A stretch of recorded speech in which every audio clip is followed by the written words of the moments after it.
Hello बच्चों, कैसे हो आप सभी। उम्मीद है आप सब बहुत ही अच्छे होंगे। तो बच्चों, इस वीडियो क्लास में हम प्रश्नावली 5.2 का 18वां प्रश्न सॉल्व करेंगे। शुरू के सभी प्रश्न मैंने आपको समझा दिए हैं और उनके लिंक मैं आपको इस वीडियो के डिस्क्रिप्शन में दे दूंगा, ठीक है।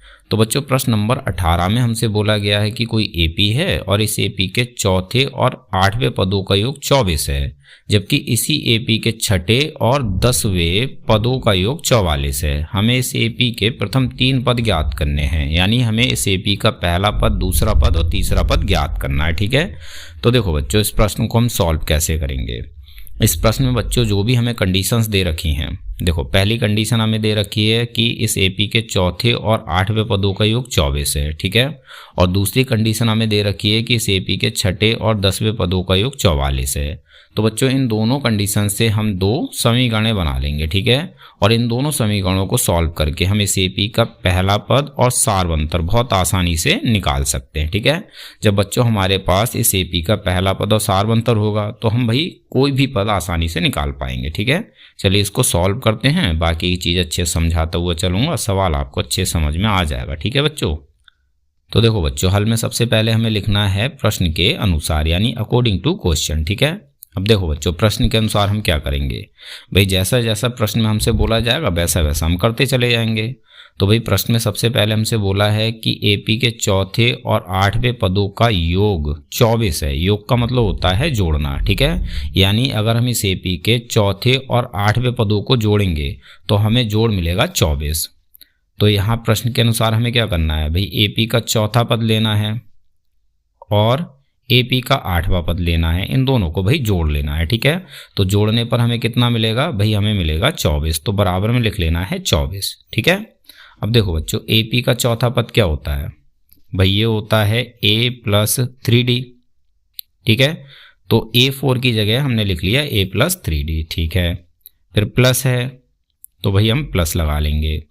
अब एपी का 8वां पद क्या होता है बच्चों, तो ये होता है a+7d, ठीक है। तो हमने a8 की जगह लिख लिया a+7d, ठीक।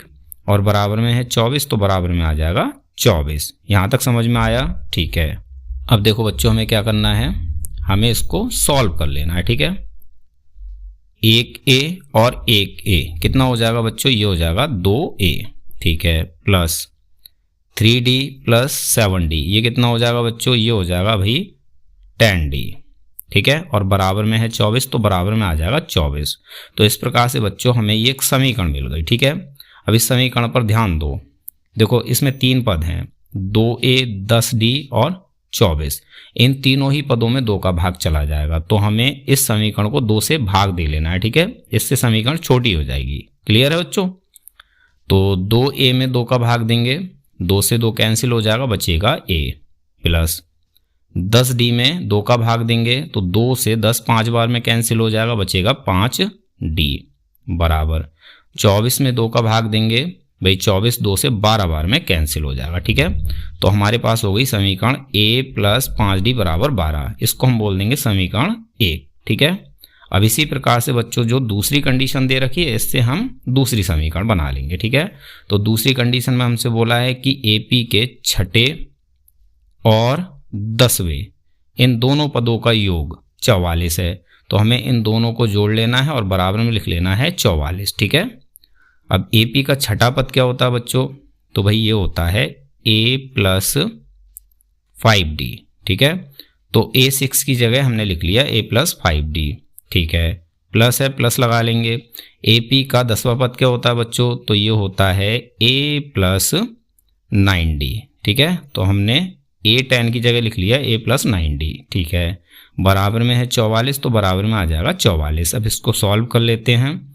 तो 1a प्लस 1a ये हो जाएगा भाई 2a, 5d प्लस 9d ये हो जाएगा प्लस 14d। बराबर में है 44, तो बराबर में आ जाएगा 44, ठीक है। अब बच्चों इस समीकरण में भी 2 का भाग चला जाएगा, तो हमें 2 से इसको भाग दे लेना है।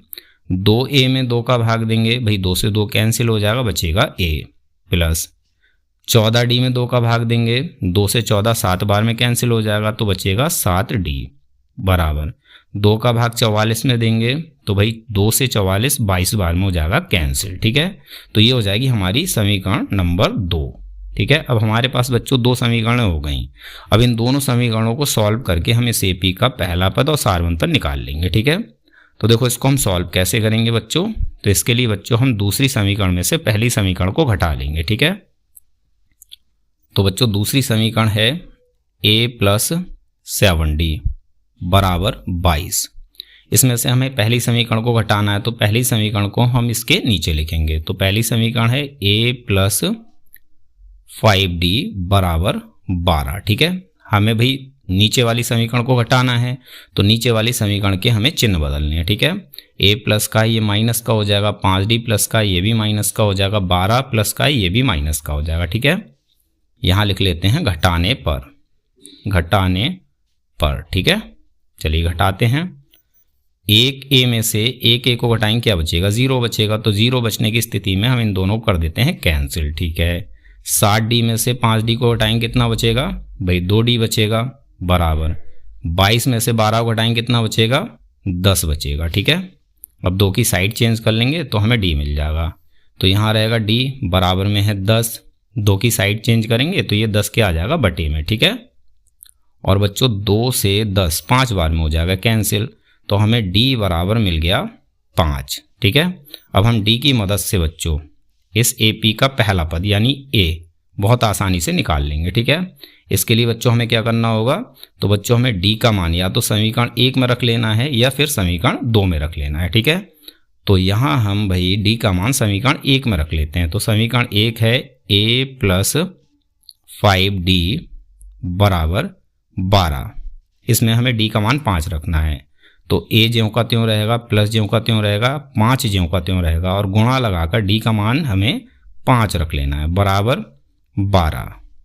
a + 5 की गुणा 5 से करेंगे 25 हो जाएगा बराबर 12। ठीक है, अब हमें 25 की साइड चेंज कर लेनी है, तो a का मान मिल जाएगा, यानी हमें इस AP का पहला पद मिल जाएगा। ठीक है, तो यहाँ रहेगा a बराबर में है 12, 25 की साइड चेंज करेंगे तो ये हो जाएगा -25। ठीक है, तो यहाँ से हमें ये कितना मिल जाएगा भाई? 25 में से 12 को घटाएंगे, कितना बचेगा?